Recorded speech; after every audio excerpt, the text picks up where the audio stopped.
Whoa, quite a morning for the JDAH trial. I got to tell you something. I did not see this coming. So, Team JD brought in a very well-accomplished psychologist, and turns out she did some evaluations on AH. And it turns out she has quite the diagnosis, according to this expert witness. I'm going to play you the clip. It's about 6 minutes long, but you're going to find out a lot about AH from this. And then after that, I'm going to play you some testimony from a woman that was on the island that talks about how JD got pretty much a can thrown at his face, made his nose swell, talked about how he was pretty much, abused by AH.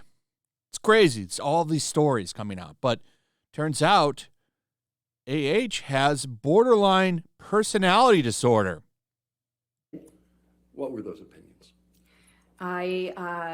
The results of Ms. Heard's evaluation supported 2 diagnoses: borderline personality disorder and histrionic personality disorder.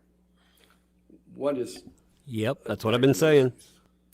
A diagnosis is a way that that psychologists, psychiatrists, anybody in the mental health field thinks about a disorder. It helps us to communicate a set of symptoms that a person is experiencing, and along with that set of symptoms, it tells other professionals a lot about how those symptoms might have developed, how that person might behave, perceive the world. It also drives treatment. The real purpose is to determine what sort of interventions will be most effective for the person. Yeah. Previously, you made reference to, I think you called it the DSM-5. What's Yes. that? So the DSM-5, that stands for the Diagnostic Statistical Manual, version 5, and that contains every diagnosis we use in mental health, and it's the authoritative manual of mental diagnoses. Is performing diagnoses something you typically do in your line of work? Yes. Thank you. So you referenced 2 personality disorders. What's a personality disorder? To understand a personality disorder, I think it can be helpful first to kind of define personality. So personality, something we take for granted, but these are the traits, the characteristics, the way we think, we feel, and we act that make us who we are. And these traits are pretty stable over time and across situations. We might, be sure to mind our P's and Q's when we're meeting somebody new, but overall, if somebody were to describe us, or if we were to describe ourselves, we have a pretty good sense of who we are. Sometimes an easy way to think of it is imagining how you might describe a brother or sister or a child if you have children. Their personalities are pretty clear to you. A personality disorder is some sort of dysfunction in those enduring traits. So as opposed to other types of mental illness, when you think about something like depression, that's episodic. It comes and it goes, and when it's treated with medication, it can pretty much be completely mitigated or minimized in a person's life, and their personality is still there, separate from the depression. When we have a personality disorder, there are going to be disturbances in several different areas that are visible in almost all different facets of their life. Is there a manner in which personality disorders are commonly diagnosed? Yes, so they can be diagnosed in a treating environment. Treating psychologist or a therapist or a psychiatrist simply does a diagnostic interview, which involves assessing multiple areas of a person's history back down through childhood. I'm going to stop you for a second. Yes. What's a treating environment? Sometimes I'll slip into these words, I apologize. So a treating environment in therapy, if somebody is going in for treatment, the mental health provider will ask them questions to find out what sort of symptoms they've experienced and what sort of things have occurred in their life that might be consistent with these disorders, or rule out these disorders, prove that there's no reason for these disorders to be considered. They might also pay attention to their observations of the client over time and new information the client provides them. The most reliable way, however, to ever come about a diagnosis really is through a comprehensive psychological assessment. And I might use the words assessment, examination, testing interchangeably. They all mean the same thing. It's combining information from multiple different sources. One main source is psychological testing using validated objective measures. That means that they've been tested, they've been shown to be accurate for testing what you want to test, and in the environment you're testing. So there are measures specific for court environments where someone might respond differently. You integrate that with the same interview I was telling you that people would do for therapy. We do that as well. And then in a courtroom setting, you're going to look at all the legal records, all of those documents, corroborating information to sort of check your hypotheses that may be developing, and also check against the examinee's statements to confirm whether you have enough evidence of a certain diagnosis. So what's a clinical interview? A clinical interview is a very comprehensive interview. It includes a person's entire life history, as well as very specifically looks at any symptoms they might have. This can start as far back as birth. You might find out if there were any issues with their delivery, any genetic issues, any intellectual issues. How did they do? What was their home life like? How was discipline handled? What's their relationship with their primary caregivers? Were they raised by an aunt, an uncle, their parents? How many siblings do they have? How do they get along with their siblings? How many times did they have to move? Was there any abuse? Did they have any really significant life experiences that come to mind when they think about their childhood? How were they as a student? Did they need special services? Did they get in trouble at school? And you do this, you continue on high school. What were their hobbies? Did they play sports? How many friends did they have?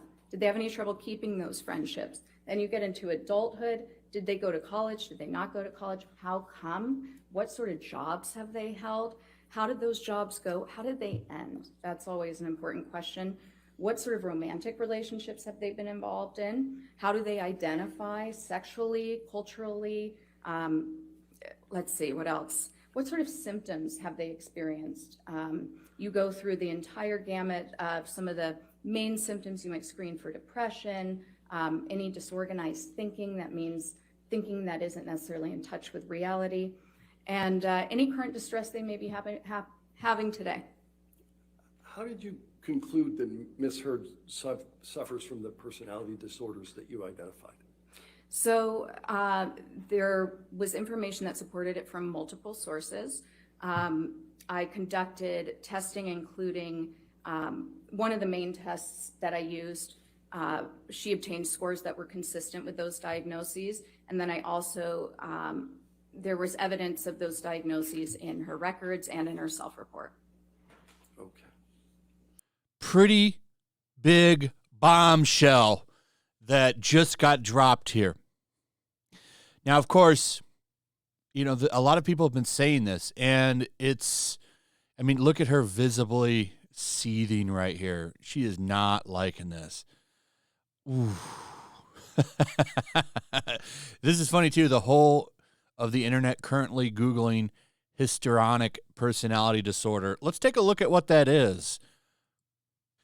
Well, it looks like it's an association with a personality disorder characterized by a pattern of excessive attention-seeking behaviors, usually beginning in early childhood, including inappropriate seduction and an excessive desire of approval. Huh. Isn't that interesting? We also have rapidly changing emotions, thinks relationships are closer than they are, talks dramatically with strong opinions, is easily influenced as well. Huh. Now let's take a look at the other one and see what the big highlights are for that one. So borderline personality disorder is a mental health disorder that impacts the way you think and feel about others and yourselves, causing problems functioning in everyday life. includes self-image issues, difficulty managing emotions and behavior, and a pattern of unstable relationships. Oh, hospitalization helps if symptoms are severe. Insecurity, impulsivity, impaired social relationships, feelings of worthlessness, emotional instability. This is big stuff. And it's nice that we have someone up there that's very well trained. She listed out all kinds of expertise. I don't know how they're going to move this down, but this is a big bombshell. Looking forward to hearing some more. I will put that in the next video. Next up is the description of a fight from the manager of Depp's Island. I believe she's the manager. And she describes the fight where it was noted that she threw a mineral water can at Depp's face. Now all of this starts to make sense, doesn't it? Listen to this. Describe that incident.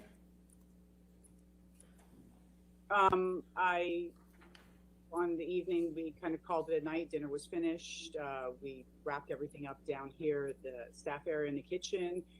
Myself and CJ came to the office later on that evening, and Johnny was in the office up here, and he was agitated, kind of walking back and forth. I'd asked him if he needed anything because I wasn't sure if he was up here to get something or was looking for something, which wouldn't be unusual for people to come up here. So he was here, talked for a couple minutes, the three of us, and a couple minutes later, Amber came into the office and the three of us were in the office, and Amber came in, and she was asking him to tell him to come back to the house. Please come back. I'm sorry, come back. And he stood here, reluctant to go, didn't want to go, and a little exchange back and forth.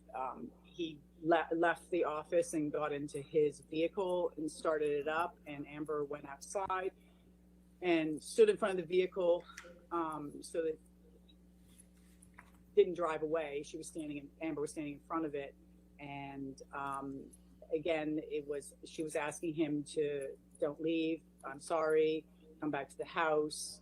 After a couple minutes, she got in the vehicle and they left to go back to their house. What happened after they went back up to the house? CJ and I were still in the office and weren't really sure. Decided that maybe it would be best if we just drove up there just to make sure that everything was okay. And so we got in the golf cart and we drove up to their house, got into the parking lot, and his vehicle was in the parking lot, and you could hear them inside the house yelling, Amber yelling, and Johnny answering back, and you could really hear what was being said. We stood there for a couple minutes, CJ and myself, and then you started to hear, it became audible.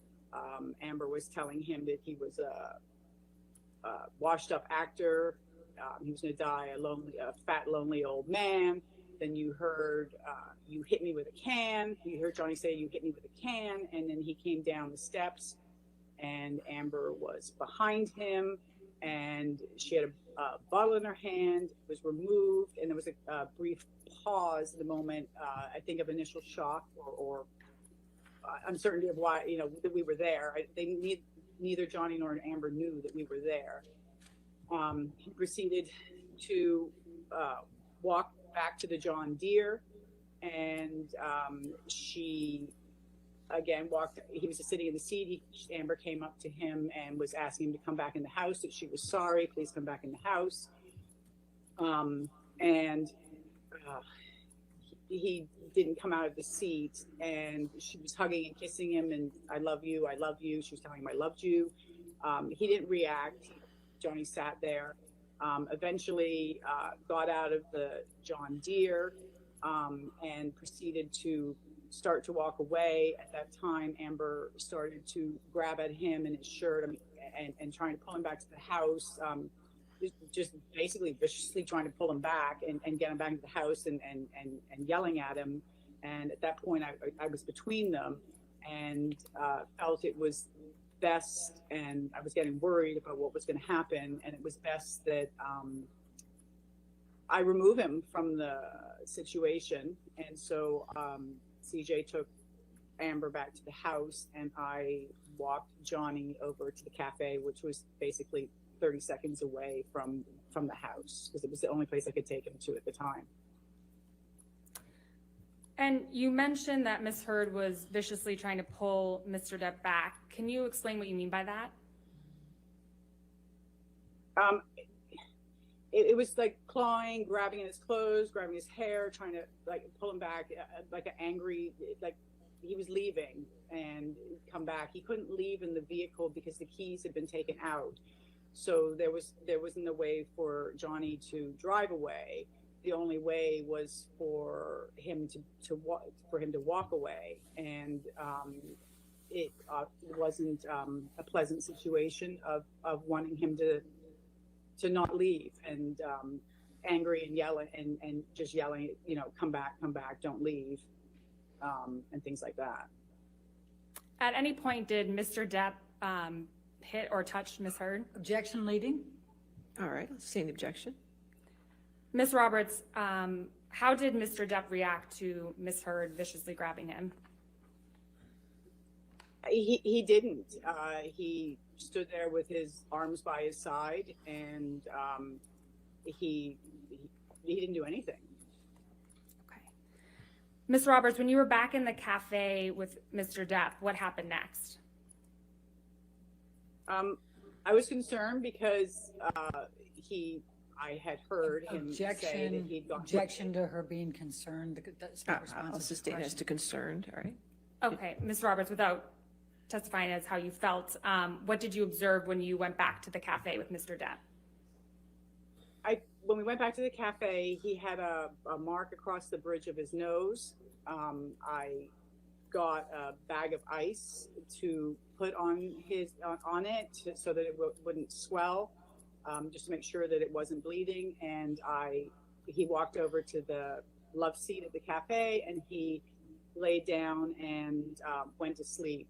And CJ came back over, and I asked CJ to stay there for the remainder of the evening, for the remainder of the morning, and I left CJ inside the cafe, and I left Johnny on the couch. Pretty big day so far. Not sure what they're going to do to counter this, but this has been a big day so far. It just keeps getting worse for Heard. And I love that all this is coming out. Anyway, let me know what you guys think. What are your thoughts on all of this? Also, if you would please like, subscribe, share the video. Make sure you're still subscribed. Hit that notification bell. And I'll see y'all on the next one. Peace. Also, if you want to help support the channel, check out my Teespring store. There's a link in the description. You can find some merchandise in there that you might want to check out. Also, make sure to follow me over on Twitch. I do watch parties, play video games over there. They're always fun. Follow me over there and come hang out. Also, make sure you subscribe to YellowFlash, my other channel. There's a link to that in the description as well. I do a lot of live streams over there that I don't do on this channel. Usually smaller and a little bit more personal. So make sure you follow me over there and sign up.